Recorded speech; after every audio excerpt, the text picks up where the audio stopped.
Culture is a vast topic, very complex, almost impossible to be totally covered. Many people tend to believe that the sum of knowledge that you acquire during a lifetime, or the result or lack of studies, or the way you behave in public or private life, the actions you undertake in order to develop and improve yourself, the way you think, or the material and spiritual values that you adhere to. In my opinion, culture represents all the above and much more. Culture is something that you experience rather than learn it. And what better way to actually get a taste of it than traveling, seeing new places, discover different traditions, and meet new people with different views on things than yours. Sometimes it happens to meet people who can change your life, open your mind, and make you question everything you thought is normal, and induce you the desire for change. This kind of person is Fabiola, a 39 years old woman from Chile that I met during my staying in Lesvos. Talking to her made me ask myself a lot of questions, therefore I asked her to share with us some pieces of her life experience. Fabiola, would you like to introduce yourself? My name is Fabiola Jose Velázquez Andrade. So it's a very long name because in Chile we used to have two names and two surnames, mother and father. Well, I am 39 years old and I am currently living here in Lesvos. What can you tell us about the country? Chile, what can I tell you?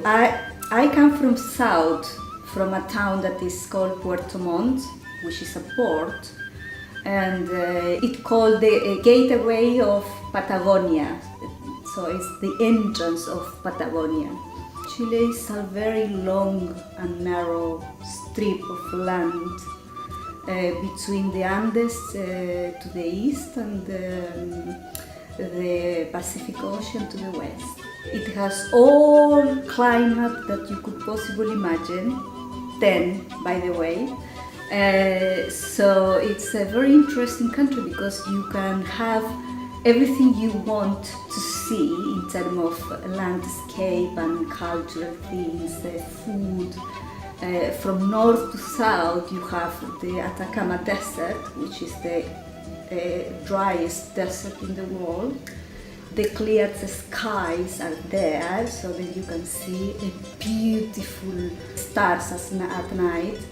And then as you go down, then you have almost in the middle the central part, which is mostly Mediterranean climate, with a lot of agriculture and very good weather. Actually, like here, most of the time, sunny and warm. How it is to live there, actually? Okay, well, I can answer. I can answer that question. How is it to live in Puerto Montt, where I used to live? Puerto Montt is a quite a small city, not very much, so not too big. So therefore, you have access to local products, a lot of herbs, a lot of local costume handmade clothes, handmade soap, creams and stuff like that. That is, for me personally, is very interesting and very healthy. It gives you a possibility of having a very healthy life. One of the things that I like very much of this island is that possibility of having access to natural and very good quality products. For example, herb. This island is blessed by having all kinds of herbs that you can use either in medicinal way or for cooking. Yes. For me, it's this aspect of my life is very important. I used to live in England, so the first time I went there, I struggled because of that. I could not imagine my life, interacted with going to a supermarket and buy potato and things that are in plastic package all the time. I could not. No, it was really, really hard. Fortunately, I used to live in a city that you could also find alternative way, organic products and healthy, food, because food is something that is one of the most important aspects of your life. As far as I do understand that way, it had to do with your body, with what you put in your body to be able to function, and also having a quality lifestyle, a sense of well-being, let's say. For me, this is important. Did you develop this on your own, or you just seen it in your family and you continue? Yes, obviously. I think every person in your early life, what you are in contact with is what determines, your adult life most of the time. And for me, I think that was a consequence. It came naturally because my parents used to be a farmer, and we used my childhood. I used to spend running outside in the woods, for example, or picking up my vegetables. My mom used to plant vegetables. So yes, it became a natural way of life, and then it's a bless, I believe. Being a South American country, I don't know if all people, but personal from what I know, because it's far and I don't have direct contact with the places there.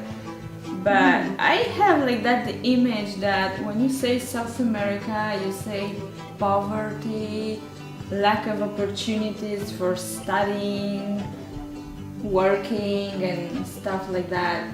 What can you tell me about that? How was your childhood? How did you study? Was it difficult for you to attend the university?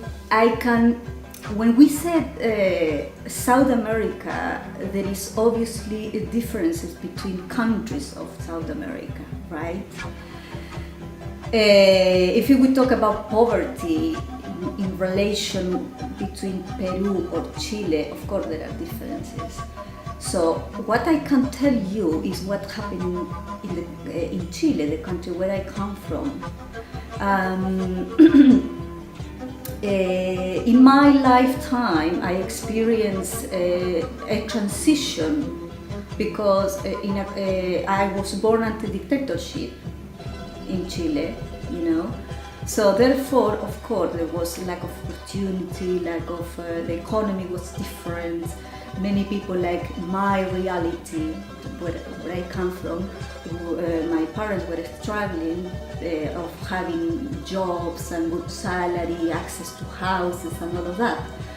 But then after 1999, this was the period of transition to the democracy, which, and from there to today, it's a different Chile. The economy is a little bit stronger. People have indeed access to what I could not. But this brings you also something positive and negative, like everything else. So yes, when in my period, I do remember that I was struggling with the possibility of continuing a bachelor degree at university, for example. I was dreaming to study medicine, but I couldn't because there was no university in my town back then. Today, no, today is different. You have access to that. So today is a matter of people's choice, really, whether you want to be an educated person, going to university and having a career and so on, so on, so. So yes, of course there are so many other things. If you compare the economy, the lifestyle, the standard lifestyle with a European country, yes, of course it's different. But in today's life, I don't think it's so different, because Europe is going through a very, very difficult economical crisis. So it's like going back, while in the other side of the world they are going further. I want to believe that, really. Now, how did you manage? Did you study further? Yes, of course. One of the things that in my family they always stimulate us, me and my brothers and my sister, was the fact that a person need to get some sort of education, a formal education. You know, it brings you more skill. So therefore, what I wanted to study, that was medicine. Back then, I could not, because there was not university. But I remember that my father used to tell me, I was crying, by the way.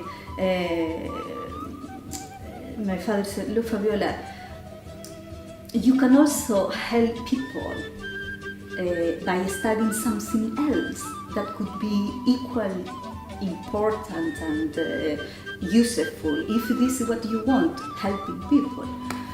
And I remember saying, yeah, but what can I study? And he said, look, you can become a teacher.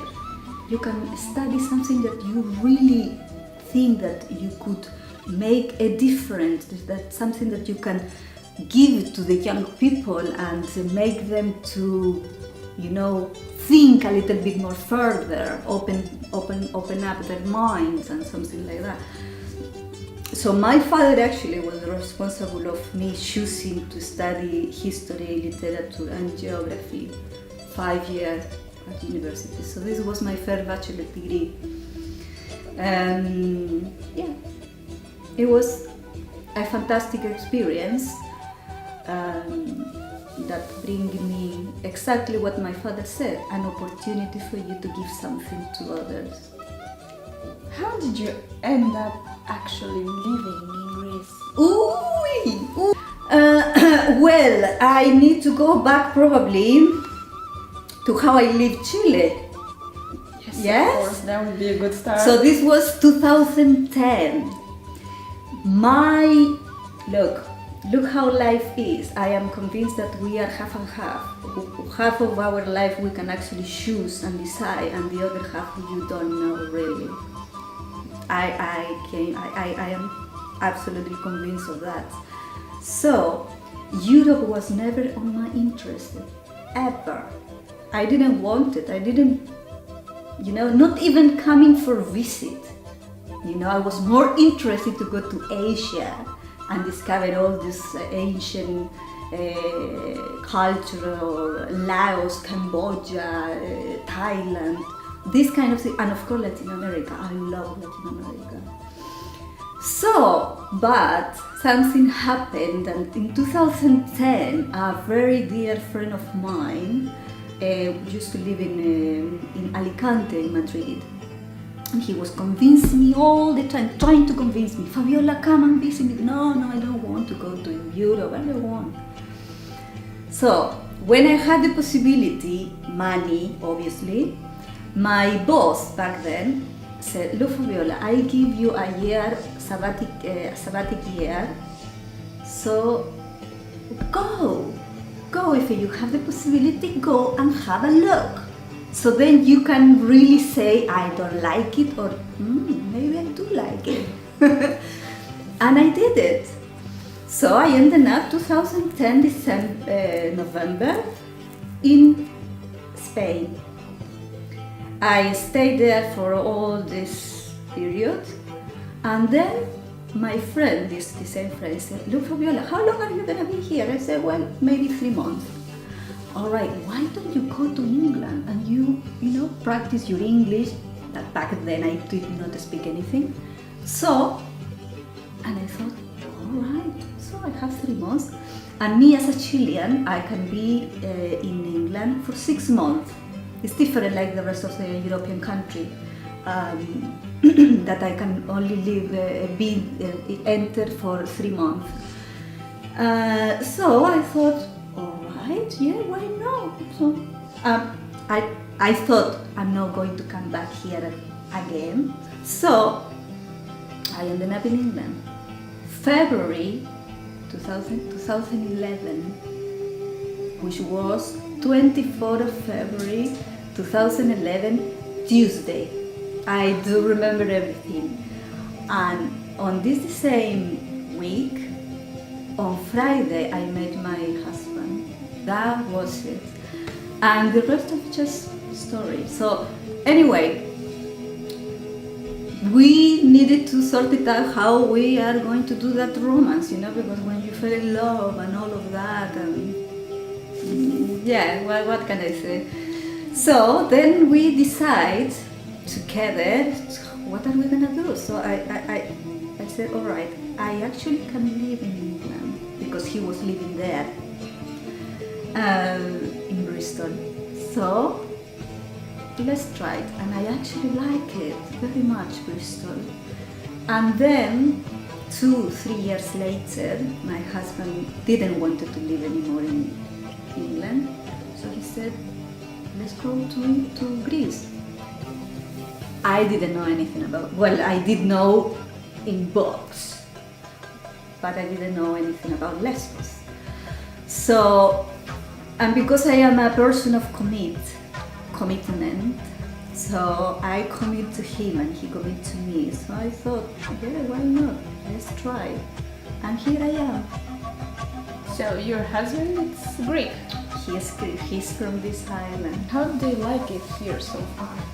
Did you get used? How long you are living in Lesvos? Almost 4 years. 4 years, yes. Because the year is ending really. 4 years, yeah. At the beginning it was really, really difficult. I did not like whatsoever. I wanted to run away. I wanted to go back either England or Chile. Because I just didn't like it. It was too much, too different, not too different, because I am a person who can appreciate differences. What I was not ready was to deal with all these differences that became a problem, because it was a shock, a cultural shock, which is very, very normal and common, I would say. For a person like me, I do not represent anybody else. So it was very difficult, very difficult. My relation with the land and with the people is different. I needed that process of really understand, because it's another world. It's another world. People think it's different. The customs are different. The relation with the family relations are so close. So there is not a limit. There is no private life in there. So for me, it was very difficult to understand that. I wanted to be my home. I wanted to be my place. I wanted to be on my own. But all the time, I felt that somebody was, wanted to know where I was, what I was doing, where I want to go, Yeah, and of course, being a foreigner and a woman, I ended up living Jeddah. I came to realize that I was not me as a person anymore. People would accept or will interact with me first knowing who my husband was. Do you understand? Oh, sorry, no matter, they didn't ask your name, where you come from, or having this, normal Chit-chat. chatty, that you could have with somebody. No, the first proximity was to know who my husband was. So I began to understand, oh my Lord, I am not a person anymore. I am somebody else's wife. Anyway, the positive thing that I came to understand and learn and appreciate after all is that the nature here is very beautiful. Having access, as I said at the beginning, with natural product and all of that, having this possibility of having good quality product and food and all of that, something that I really appreciate. And then the people, slowly, I needed to learn the way to communicate with them, and then with me, and then I can show the best of me or the worst of me. This process of integration and understanding the life here, did you have any help? No, of course not. So you had to do it all on your own? All on my own, yeah. What I have realized being living in different countries is that we human beings we tend to be so close, you understand, and when we are in front of somebody else, just a few people can really have this talent, let's say, of putting yourself into somebody else's shoes and to really wonder, how can it be for that person to be that person living in here? So then immediately I open up the possibility of understanding this other person, having a real approach to that difference. So in here you cannot have it. People are not, I do not know whether because they are not used to it or they don't want. They don't want to have something different. They want just to keep the way things are all the time. So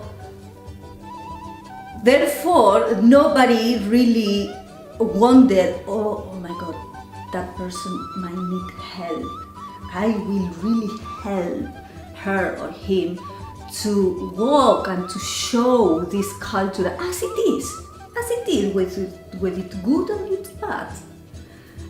But there is not this understanding, and I think it's pretty much, here is more, obviously. In England, in Bristol, it's different because there you have many people from all over the world. So you have access, different things, and there is an understanding that that you will bring something different, that you will have the way of you think, the way the food you eat, the dress you wear, whatever is going to be different. So that is the difficulty. Here, nobody cared, nobody wanted to care, and there is not this wonder either. For them, I am another thing, walking. What about your husband? He's Greek, he's from Lesvos.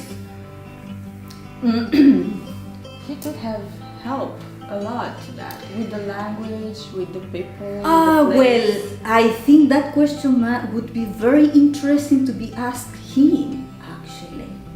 What can I tell you is that not even he realized, of course, now in today moment, he does understand, he does understand, and he try to be careful, yes, as much as he can, but it's a very interesting thing, because we don't really put ourselves into other person's shoes, not really.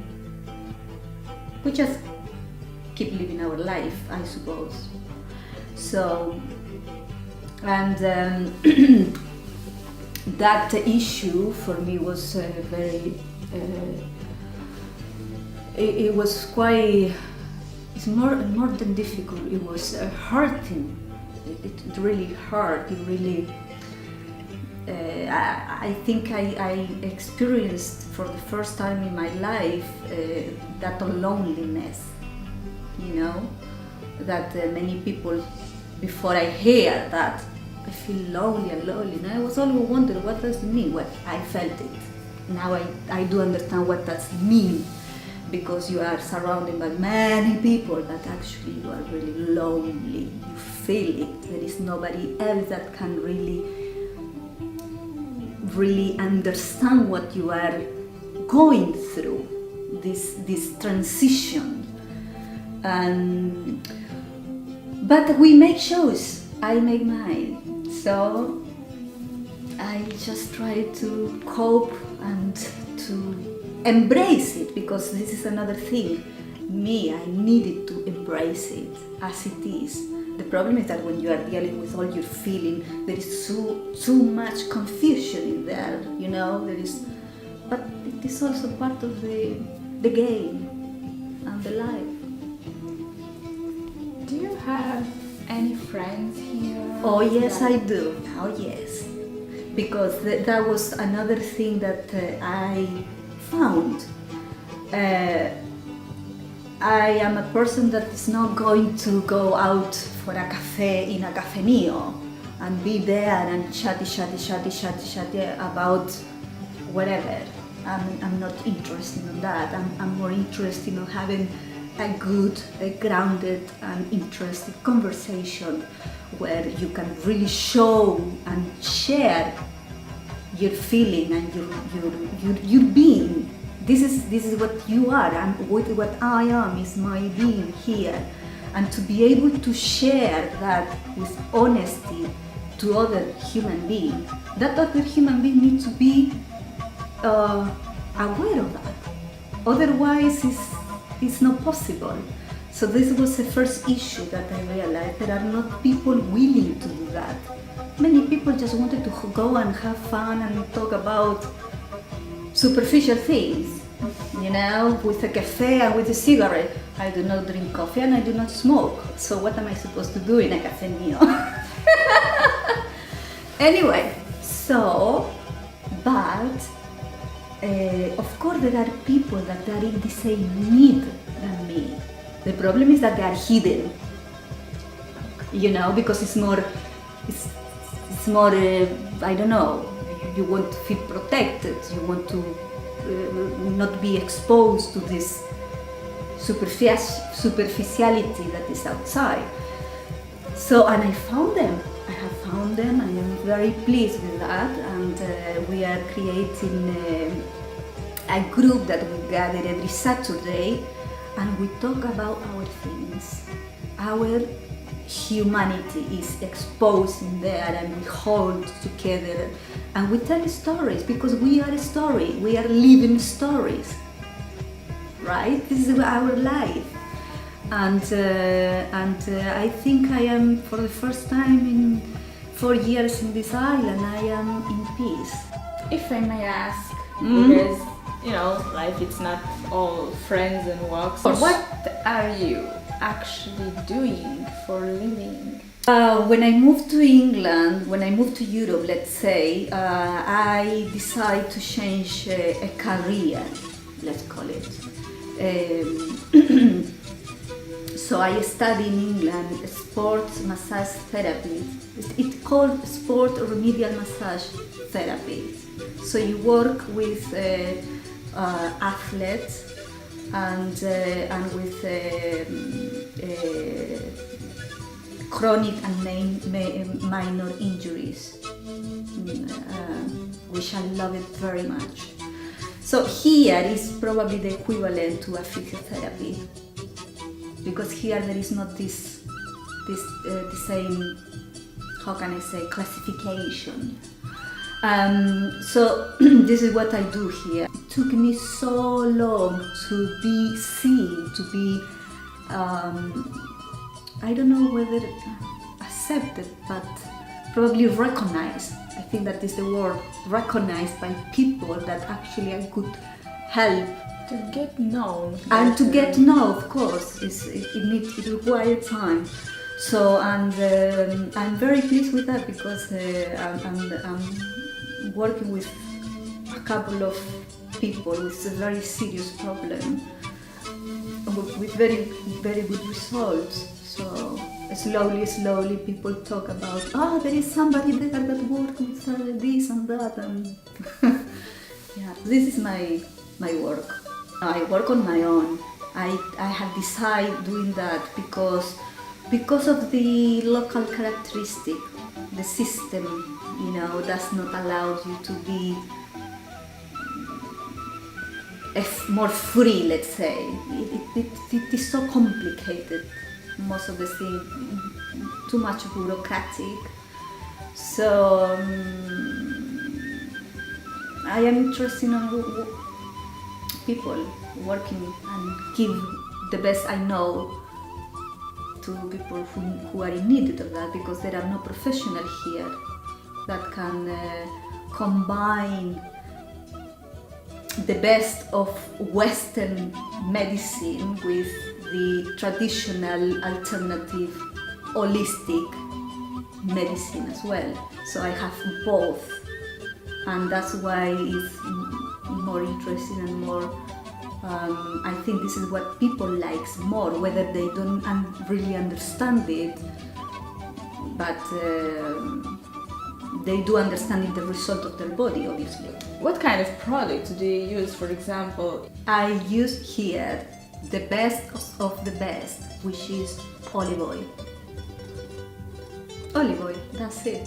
In order to manipulate, to have access to the body when you work with massage, you need something that can help your hands to move more freely on your body, right? So you need oily things. Yes. In all its variety. So you can have from the most expensive cream to the most simple local product, which is olive oil. I choose olive oil because the property of olive oil is immensely for the skin, for everything. But the main purpose for me, if I'm working with a sport treatment, I need to be able to move the limb and perform my work, the work that the person needs. And for that reason, I need something to help me, which is olive oil. Now, what I use for different people, every person needs a very different and specific way of treatment and approach. So, for example, for women that are always complain because of the skin problem, cellulite, let's say, I use olive oil again, and in a flask like that, and I put half of it coffee, grain a little bit, so you go grounded coffee. That's it, and you leave it for a month somewhere in not outside where it's cold or too hot, in a place that is about between 20-25 degrees. And this oil, after a month, you take it, you separate it, and then you have olive oil with coffee. This combination to work with the skin and cellulite is the most amazing thing ever, and it's so simple, and the result that I have are amazing also. So I do not, and also what I share and I give to the women that I work with is to give them another way of thinking of there are products here that are more accessible, more easy to access to, and you will have maybe a better result or the same result that if you buy a very expensive cream. Another thing that I use is coconut oil or almond oil and another local product, super nice and very, very good, is balsamo horto, and it's again olive oil with a herb that you leave it again in a flask and you put all together, and you leave it for 15 months, and then it becomes red, and because of the iron, this plant. And it's a product, local product, so you have access to many, many, many things. Which is your life philosophy? Your personal view on life? I loved, and it worked for me. I want to make very, very clear that things work, that everything that I say is based on personal experience. For me, what it helped me to be me is to be very practical. This is number one. So I do not have, I see life, I see my life, the way I relate with the world, with people, with my work, with my husband, with my house, with my intimacy, with everything. The base of that is practical. I do not like complex things. I do not need it, and I think nobody really needs it. But anyway, this is another conversation. So, my house, for example, if you look around, I do not have a lot of stuff. I do not have a lot of furniture. I don't have a lot of clothes. I don't carry a weight, unnecessary weight on my life. I like to be free. You understand? In a symbolic and a practical way. Both. Do you have any tip for life? Any advice at Ooh all? la la! Look, that is a little bit difficult for me because where I come from, normally people who gives advice are the elders one, and I am not an elder one yet. So therefore, it's like doing something that I am not meant to be doing yet. However, I do understand what you mean. And what can I tell the people that might see the video is that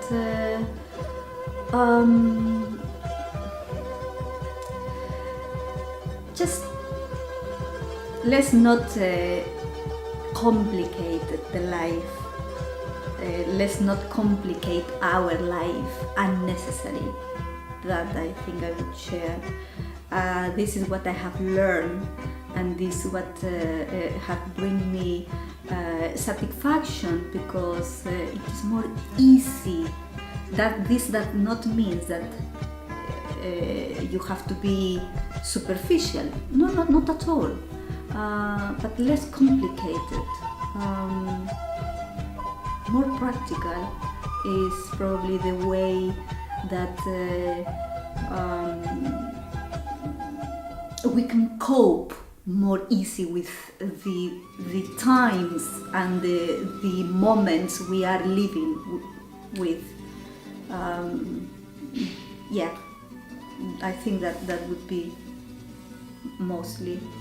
I thank you for that and for that possibility to share my little point of view with people.